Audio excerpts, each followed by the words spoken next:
Sveiki. Wow, 100 metų. Nu, bent jau toks jausmas. Iš tikrųjų, tai metai su puse, kai aš nebuvau socialinėse medijose. Tik YouTube'ai kartais pasirodydavau. Įmesdavau kokį vieną kitą pamokslą. Jo, tai grįžtu truputį į šitą erdvę. Ir turiu pasakyti, kad buvo gera joje nebūti. Bet šį kartą man reikia jūsų pagalbos. Tai aš lendu iš savo kelto, iš savo komforto zonos ir noriu paprašyti jūsų pagalbos, nes Dievas davė man labai gražią dainą. Ne, gal labiau dainą, bet viskas jo šloviai. Ir tai yra dovana iš jo. Neprisėmu savo kažkokių nuopelnų, nes jinai labai lengvai atėjo. Dėl to žinau, kad tai dovana ir noriu rašyti ją profesionaliai, kad tai būtų palaiminimas daugiau žmonių. Ir žinot, kad tai kainuoja, aišku. Viskas šiais laikais kainuoja ir rašyti dainą irgi kainuoja.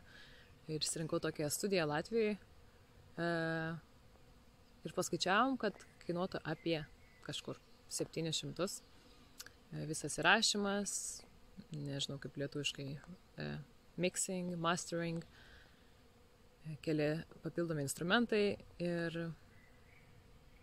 jo, tai padariau tikslą 800 surinkt, kad tikrai užtektų ir jeigu ką, jeigu norit prisidėti, jeigu jums įdomu, kas bus, kai išgimdysim šitą dainą su Dievo pagalba, tai galit prisidėti finansiškai. Sakiau jau? Ar nesakiau, kad nuoroda po šito video. O jeigu negalit finansiškai, tai kviečiu savo brolius ir sesės Kristuje prisidėti maldomis, nes aš tikrai žinau, kad be to niekur, nei pirmyn, nei atgal. Ir žinau maldos galę, žinau, kad be kai kurių iš jūsų, kurie meldėsi už mane, aš čia nebūčiau. Čia po šituo medžiu. Šiaip tai, kalbant apie šitą medį, tai sėdžiu dabar po labai labai gražią gudobelę. Ir bitės ją labai labai myli. Aš tikiuosi, kad jūs galite girdėti jas. Ir paukščius. Tai va, jeigu ne kai kurių iš jūsų maldos, tai nesėdėčiau dabar po šitą gudobelę, po kurią manęs nepultų odai. Bet vis tiek verta. Ir jo, ir nesmėgaučiau šitą ramybę. Dar viena dovana iš Dievo. Nes bitės ir paukščiai turi labai tokį terapišką efektą.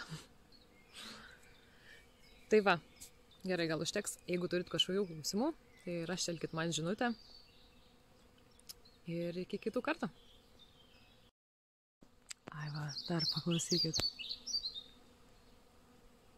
Pačios kaip vidury kokio avilio. Tikiuosi girdit.